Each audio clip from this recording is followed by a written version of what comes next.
Hey, good morning, everybody. I'm out on that bike ride, that first bike ride when I did this first video. I figured I would try it again.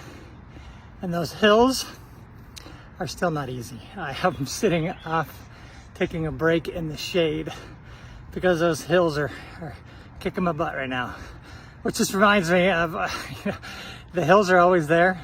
No matter how much you get stronger, how much you get better at them, they're still tough. They will still kick you in the butt sometimes, and you're just gonna have to do your best to overcome them, knowing it's not a matter of your strength, it's a matter of God's strength. And the other day I was talking to my son, and he did something, and the story of Job popped in my mind because I'm reading the book of Job at the moment. And I just thought about, as I was talking to him, and I even said this, and I was like, oh wow, this is a good perhaps sermon topic. And so I figured I'd give you the brief intro into it right now. We'll see where God takes it, if there's a future sermon in it or not. I don't know, but I'm sorry, I'm sweating and I'm breathing heavy right now. But in the story of Job, you got the God's like, hey, there's nobody like my servant Job.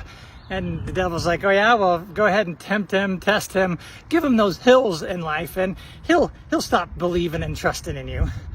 And God's like, no, he won't. Go ahead, I'll give you permission to do that. And so the devil goes out, does all these bad things, and everything pretty much is taken away from Job. And he doesn't quit on God. He doesn't give up. Even though his friends are right there giving him horrible advice and everything else is going on, he still stands strong. I mean, he has his moments. I'm not going to sit there and say that he doesn't have his moments, but he holds tight to the faith he has in God. And as I look at that, I can say that life is full of tests. And so I looked at my son and told him and described the story, and I told him, well, God sits there, and perhaps life is a series of tests to see how good and we're going to hold on to him versus trying to hold on to ourselves or hold on to the world.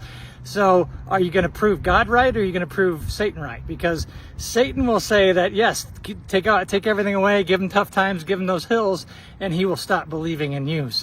And God's like, nope, not my faithful servant. And put your name in there. You're my faithful servant, Justin, my faithful servant, and put your name in there. And like, are we going to prove God right, that we are faithful servants no matter what happens to us in life, no matter what hills, no matter how many times those hills, no matter how difficult, no how many times they knock us on our butt? Are we going to prove God right? We're going to prove Satan right. That give us the tough times, or we're going to turn away from God. Well, I certainly pray that each and every one of us through those tough times can prove God right. That, yes, God, I don't like this. I struggle. I want you to help me out with all this stuff, but I know and trust in you. No matter what happens, I know and I trust in you. So I pray that does help you today, and I pray that you do continue to do it God's way, even through the difficult and tough times.